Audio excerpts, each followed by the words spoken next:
코에서 윗입술까지 이어지는 수지콤을 인중 필트럼이라고 합니다. 인간의 경우 특별한 목적이 있는 건 아닙니다. 고대 그리스어로 사랑의 매력을 의미하죠. 울랄라! 손톱 밑부분에 있는 작고 하얀 반원형은 루눌라입니다. 라틴어로 작은 달을 뜻합니다. 다음에 어깨 축지 사이가 가렵거든 에크니스티스를 좀 긁어달라고 부탁해보세요. 네, 등 한가운데 있는 손이 닿지 않는 부분 말이에요. 음식을 삼킬 때마다 숨이 막히지 않게 해주는 유블라에 감사하세요. 목구멍 뒤에 걸려있는 펀치백처럼 생긴 거요. 목젖이라고 하죠? 음식이 코로 들어가는 것도 막아줍니다. 스트레칭 좀 해볼까요? 집게손가락과 엄지손가락으로 L자를 만들어보세요. 축하합니다. 방금 펄리큐를 움직였어요. 그 두 손가락 사이에 공간을 가리킵니다. 만약 새끼손가락으로 L자를 만들려고 했다면 성공하지 못했을 거예요.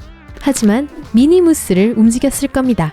새끼손가락과 발가락을 가리키는 의학용어예요. 피곤하거나 알레르기가 있을 때 여러분은 종종 캐런클을 문지르게 됩니다.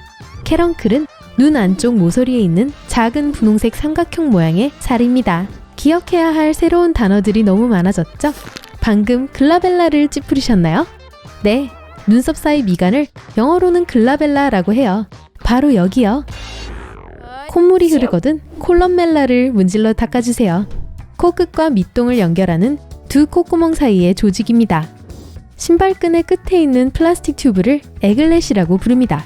이 부분이 없으면 신발끈을 매는 게 매우 힘들어질 거예요. 다음에 커피를 포장해 갈 때 자프를 챙기는 걸 잊지 마세요. 수세기 동안 이 커피 슬리브는 은, 구리, 그리고 심지어 복잡한 조각이 새겨진 금으로 만들어졌습니다. 종이 버전이 나온 것은 1991년이었어요. 할 일을 미루고 싶은가요? 그냥 오버모로우에 하겠다고 하세요. 오버모로우는 내일 모레를 가리키는 단어입니다. 때때로 귀에 들려오는 짜증나는 울림 현상인 이 명증은 티니터스라고 해요. 티나이터스가 아닙니다. 뇌이에 손상된 유모세포가 뇌로 전기 신호를 누출할 때 나타날 수 있습니다. 만화책에서 캐릭터가 나쁜 말을 쏟아부을 때 사용되는 무작위 기호들을 영어로는 그롤릭스라고 합니다. 얼굴이 매우 낯익은 사람과 마주칩니다. 그 사람의 이름을 기억하기까지 잠시 시간이 걸리지만 결국에는 기억해냅니다. 테릭! 이라고 말하기 전까지 잠시 주저하는 이 순간을 타르틀이라고 합니다. 아무리 노력해도 머릿속에서 지워지지 않고 흥얼거리게 되는 노래를 귀벌레, 즉 이어웜이라고 합니다. 겁내지 마세요. 귀 속에서 벌레가 노래를 하고 있는 건 아니에요. 너무 오랫동안 앉아있느라 다리가 저린 적이 있었다면 감각 이상증을 경험한 것입니다. 이 증상은 다른 신체 부위에서도 일어날 수 있어요. 만약 아침에 침대에서 일어날 에너지나 의지가 없다면 다이아서니아를 겪고 있는지도 몰라요. 그저 아침형 인간이 아니고 어젯밤 늦게까지 유튜브를 보느라 잠을 못 자서 그런 거라면 그건 다른 이야기지만요. 다음번에 의사의 처방전을 읽을 수 없을 때 여러분은 그리폰나주가 너무 심했다고 말할 수 있어요. 괴발 쓴 악피를 가리키는 고상한 단어입니다. 물론 해리포터의 그리핀도르와는 아무 상관이 없습니다. 무릎을 뜻하는 니와 기사를 뜻하는 나이트는 공통점이 있어요. 둘 다 앱성이라는 묵음이 있다는 점입니다. 구글에서 여러분의 이름을 검색해보면 다른 사람들의 이름이 상위 검색 결과에 나타나는 것이 보이죠? 이 사람들은 여러분의 구글갱어예요. 그리고 그들은 아마 여러분보다 더 유명한 사람일 거예요. 이런. 연필의 지우개 끝에 있는 작은 금속 조각은 1858년부터 존재해왔는데 페룰이라고 불립니다. 페인트 브러쉬 솔을 나무에 연결하는 금속 부분의 명칭도 마찬가지예요. 가장 멋진 무도회 복을 입고 춤을 추세요. 방금 스크루프를 들은 것 같아요. 몸을 움직일 때 실크에서 나는 소리를 가리키는 단어입니다. 주사위를 던져서 착지했을 때 5개의 점이 나오기를 기대합니다. 그렇다면 여러분은 퀸 컹크스를 원하는 거예요. 5개의 기하학적 무늬를 가리키는 단어입니다. 점일 수도 있고 나뭇잎, 꽃잎일 수도 있어요. 창문 유리를 수직으로 분할하는 창살을 가리키는 전문 용어는 먼틴입니다. 과거에는 유리를 제자리에 고정시키기 위한 것이었지만 현재는 대부분 장식용입니다. 시력 검사표에 있는 EFP, TOZ 패턴에도 이름이 있습니다. 스넬렌 시력표라고 해요. 그걸 만든 사람인 네덜란드 안과 의사 허먼 스넬런의 이름을 따왔죠.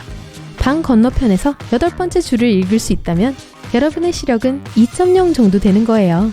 나라마다 조금씩 다르긴 하지만요. 우리가 나누셈 부호라고 부르는 것의 공식적인 이름은 오벨루스입니다. 오랜 역사를 가지고 있는데 한때는 진실인지 사실 확인이 필요한 구절을 표시하는 데 사용됐어요. 옆으로 누운 팔자처럼 보이는 무한대 기호의 이름은 렘니스케이트입니다.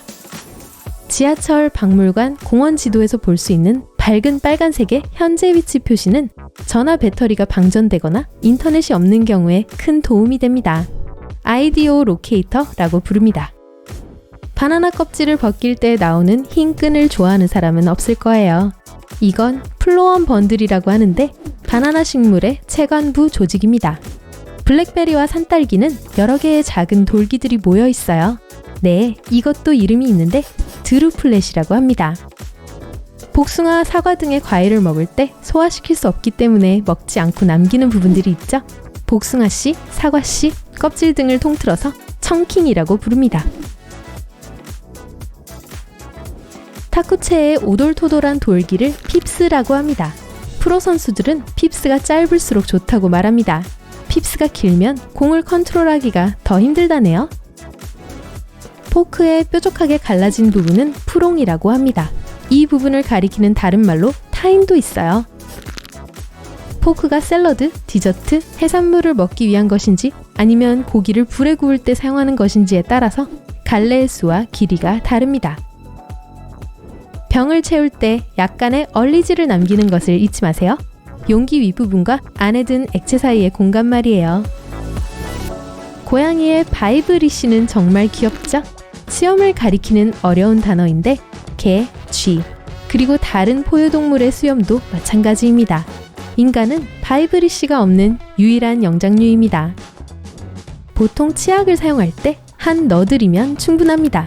칫솔에 짜는 물결 모양의 치약 한 덩어리를 가리키는 단어예요. 피자 애호가 여러분, 이걸 기억하세요?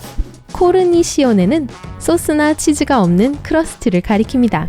어떤 사람들은 치즈가 든 코르니시오네를 선호하죠.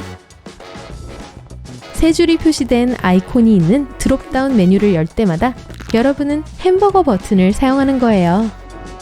노래에 등장하는 무의미한 라라라는 보커블이라고 합니다. 만약 노래에서 내 손 잡아줄래가 내 손 잡아줄래로 들린다면 여러분은 몬데그린을 경험하고 있는 것입니다. 노래 가사가 전혀 다른 말로 들리는 경우를 가리키죠. 좋은 재단사는 완벽한 진동을 만드는 방법을 알고 있어요.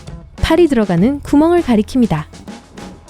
짝사랑하는 사람을 보았을 때 속이 울렁거리는 것을 콜리워블이라고 해요.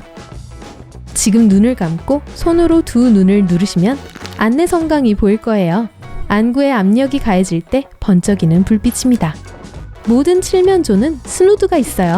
부리 위 이마에 달린 붉은색의 살덩어리를 가리킵니다. 저도 있어요. 농담입니다. 체스나 틱택토 같은 게임에서 어떤 수를 두든 자신에게 불리할 수밖에 없는 판국에 놓였을 때 추크츠방에 빠졌다고 말할 수 있어요. 망한 거죠.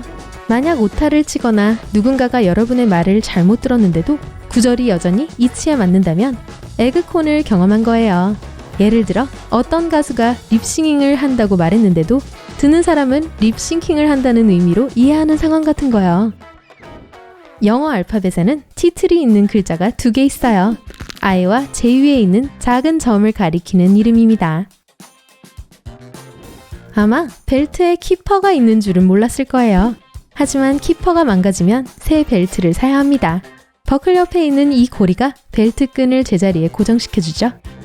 완불은 항상 가장 난처한 상황에서 발생합니다. 중요한 회의의 중간, 조용한 시험, 감상적인 결혼식에서요. 바로 배가 꾸르륵거리는 소리를 말합니다. 제가 점심시간쯤에 녹음하려고 할 때처럼요. 꾸르륵 꾸르륵. 조용히 해. 금방 밥 줄게. 쌀쌀한 겨울날 태양으로부터 여러분의 얼굴에 비추어지는 따뜻함을 애프리시티라고 합니다. 눈을 녹일 정도는 아니지만 기분 좋게 해주죠. 비의 냄새는 공식적으로 페트리코어라고 불립니다. 습한 땅 덕분에 나는 냄새입니다. 배가 부르도록 많이 먹어서 마치 임신부처럼 보일 정도라면 크레퓰런스를 경험하고 있는 거예요. 느낌표와 물음표를 섞은 것을 인테로뱅이라고 합니다. 수세기 동안 존재했던 다른 문장 부호들과는 달리 이것은 1960년대에 발명되었어요. 자, 여기까지입니다. 이제 저는 완부를 진정시키고 점심도 먹고 필트럼도 닦아야겠어요. 하지만 점심을 너무 많이 먹으면 크레퓰런스를 경험할지도 몰라요. 괜찮아요. 화장실이 가까이 있거든요.